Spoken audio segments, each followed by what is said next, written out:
Saya nak kena bagi tahu apa yang berlaku yang sebenar. Tuan-tuan sikit. Sebab 2015 dia minta pengampunan tak dapat. 2017 tak dapat. Tapi 2018 sebabkan ada Tun bantu. Kalau boleh Tun boleh explain. Itulah saya nak terang. Jadi kita dah janji dalam Pakatan Harapan, kalau kita jadi kerajaan, kita akan bebaskan Anwar. Itu perjanjian kita lah. Dia ketua kepada PKR. Jadi bila kita menang, saya jadi Perdana Menteri. Tiba-tiba surat itu diberi kepada saya, minta saya tanda tangan. Saya mengaku saya tak minta nasihat daripada peguam. Pasal pada masa itu tak ada peguam. Pasal masa itu Pandi yang jadi auditor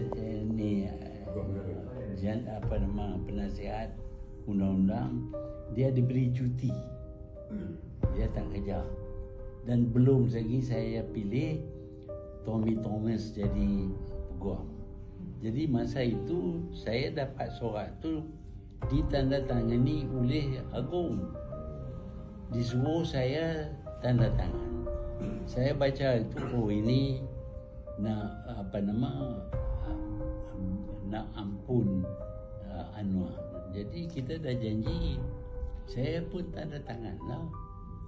Tapi hari ini datang orang yang berkata saya buat salah.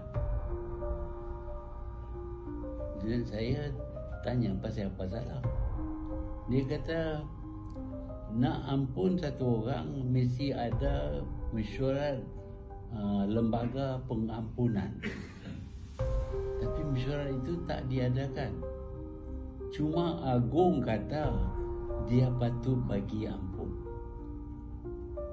Perlembagaan kata Agong tak ada kuasa. Sebab itu dia jadi masalah sekarang ni. Ada peguam-peguam yang berkata bahawa pengampunan terhadap Anwar itu salah. Jadi saya tak tahulah, kalau saya mengaku saya salah pasal saya tak baca betul-betul dan tak dapat nasihat daripada peguam. Pasal tak ada peguam pada masa itu. Itu masalah dia. Kalau ada peguam, saya kena rujuklah kepada Attorney General. Dialah akan bagi penjelasan sama ada betul ataupun tak betul.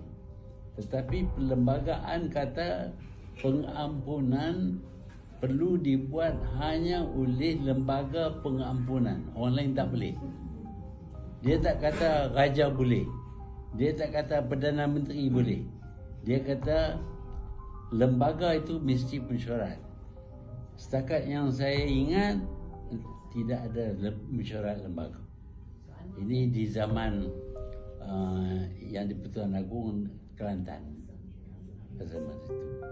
Sebab itu saya tak boleh nak bagi jawapan kepada apa yang you bangkitkan tadi.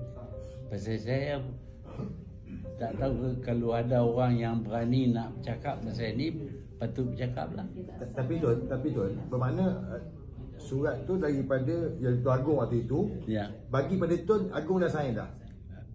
Agong, biasanya Agong sign di atas.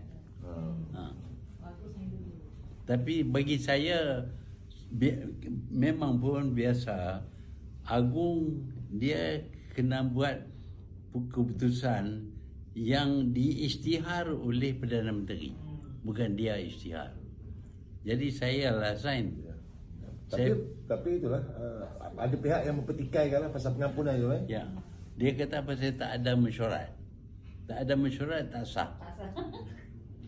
So kalau tak sah, Anwar Ibrahim Perdana Menteri haram kan?